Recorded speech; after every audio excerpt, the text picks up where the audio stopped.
السلام عليكم ورحمة الله وبركاته.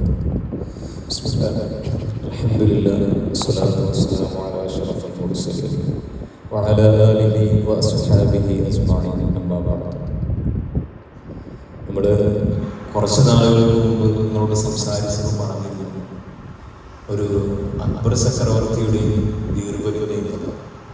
ചുമരിൽ സന്തോഷമുള്ളവർ കാണുമ്പോൾ സങ്കടം വരികയും സങ്കടമുള്ളവർ കാണുമ്പോൾ സന്തോഷം തോന്നുകയും ചെയ്യുന്ന ഒരു വചനം എഴുതാൻ പറഞ്ഞപ്പോൾ ബീർബല് ഒരല്പം ആലോചിച്ചുകൊണ്ട് ചുമരിൽ കുറിച്ചത് ഈ സമയം കടന്നു പോകുമെന്നുള്ളതാണ്. ഇരിക്കുന്ന 12-13 വയസ്സ് കഴിഞ്ഞ് 20 കഴിഞ്ഞ് 30 കഴിഞ്ഞ് മുമ്പോട്ട് നിങ്ങൾ ഒരുപക്ഷെ ക്ഷമിക്കേണ്ടവരാണ്. ഇപ്പോഴുള്ള ഒരു ഓർമ്മശക്തി 2 പേജും 3 പേജും ഹിഫ്ളാക്കാൻ കഴിയുള്ളൂ. ഇത് കഴിഞ്ഞ് ഇനി മുമ്പോട്ട് പോകുമ്പോൾ ഓർമ്മശക്തി മെല്ലെ കുറയും.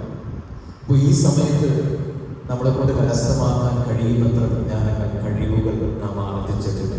ശബ്ദമൊക്കെ ഉറങ്ങി ഒരു പ്രായം കഴിയുമ്പോൾ ഖിറാഅത്ത് ചൊവ്വാക്കുക, പ്രസംഗം റെഡിയാക്കുക, ഇതിനൊക്കെ പ്രയാസമായി മാറും. മാത്രമല്ല പരിശുദ്ധമായ ഖുർആനിനെ മനഃപ്പാഠമാക്കിയിട്ട് ഒരു 3 വർഷം രാവും പകലും കഷ്ടപ്പെട്ട് നമ്മൾ പഠിച്ചിട്ട് സമുദായത്തിന്റെ ഭക്ഷണം കഴിച്ച് നമ്മൾ പഠിച്ചിട്ട് പിന്നീട് മറ്റുള്ളതായ മേഖലകളിലേക്ക് തിരിഞ്ഞു പോകുന്ന മക്കളെയും നമ്മൾ കാണുന്നുണ്ട്. ഒരു വഖത്ത് പോലും നിസ്കരിക്കാൻ താല്പര്യം കാണിക്കാത്ത അത് ജീവിതത്തിലെ ഏറ്റവും വലിയ നഷ്ടമാണ്. അതുകൊണ്ട് ഹിഫ്ള് പൂർത്തീകരിക്കുന്നവർ കഴിയുന്നതല്ല 100% ഈ മേഖലയിൽ തന്നെ നമ്മൾ മുമ്പോട്ട് പോകണം എന്നത് ഉറച്ചൊരു നീക്കമാണ്. അല്ലെങ്കിൽ ഇത് പഠിക്കുന്നതുകൊണ്ട് ഈ ഒരു കാലഘട്ടത്തിൽ യാതൊരു പ്രയോജനവും നമ്മൾ കാണുന്നില്ല.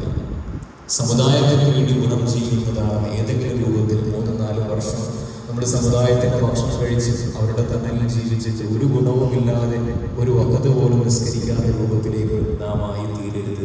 അല്ലാഹു റബ്ബുൽ ഇസ്സത്ത് നമ്മളെ ഇരുലോകത്തും ഗുണം ചെയ്യുന്നതാണ് സ്വാലിഹീങ്ങളായ സന്താനങ്ങളാക്കി മാറ്റട്ടെ.